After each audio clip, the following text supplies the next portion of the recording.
In case రాజీవి arrest అయ్యి జైల్లో ఉంటే జైల్లో ఎలా టైం స్పెండ్ చేస్తారు? అక్కడ విస్కీ ఉండదు, ట్వీట్ చేయడానికి ఫోన్ ఉండదు, వర్డ్కా ఉండదు, అమ్మాయిలు ఉండరు. First of all it's good question. The point is మనకి సరే ఎవ్రీథింగ్ మనకు కావాల్సింది ఉండాలని జీవితంలో ఎప్పుడు జరగదు. నాకు అంబానీ అంత డబ్బు ఉందా? లేదు.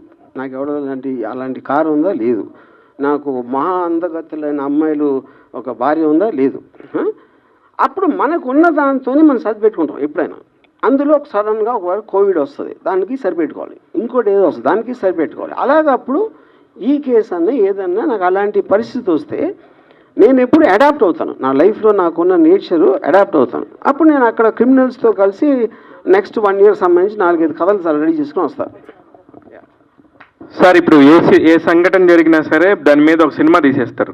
ఈ 10 రోజుల నుంచి జరిగిన దాని మీద ఏమన్నా ఒక సినిమా తీసే ఆలోచన ఉందా? సార్, ఇప్పుడు మీడియా తీసిన సినిమా కన్నా గొప్ప సినిమా తీసే టాలెంట్ నా దగ్గర లేదు. నేను ఒప్పుకుంటున్నా. నేను నథింగ్. వాళ్ళు రాజమౌళి అయితే నేను రామగోపాలరావు. సార్, లాస్ట్ ఇయర్ వ్యూహం సినిమా ప్రెస్ మీట్లో సార్ ప్రశ్న 2024లో ప్రభుత్వం తారుమారు అయితే మీ పరిస్థితి ఏంటి అని, ఇదే అనుకోవచ్చా? నేను అదే అంటున్నానండి. అది మీరు అనుకుంటున్నారు, నేనేమనుకోవట్లా. ఇప్పుడు ఇక్కడ సింపుల్ థింగ్ అండి, లాజికల్గా ఆలోచించండి. ఒక నోటీస్ వచ్చింది, అయిపోయింది, వాళ్ళు వచ్చారు, వెళ్ళిపోయి, ఎంతకన్నా ఏమీ జరగలేదు కదా. అప్పుడు నాకు ఏమైనట్టు మీ ఉద్దేశం? మీరు మీడియా చూసి అరే భయపడి వణికిపోతున్నాడు, మంచం కింద ఉన్నాడు, భయపడి కలకట్ట అన్ని మీరు అనుకుంటున్నారు. అది అక్కడ ఏమీ జరగలేదు కదా.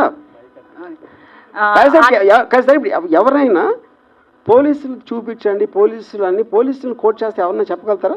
అది నిజం కాబట్టి చెప్పగలుగుతాను. నేను ఒక ఇన్స్టిట్యూషన్ ఆఫ్ ద గవర్నమెంట్ని నేను డైరెక్ట్గా కోర్టు చేస్తా. ఇంతవరకు వాళ్ళని అరెస్ట్ చేయడం నాకు చెప్పలేదు, ఎవరికి చెప్పలేదు.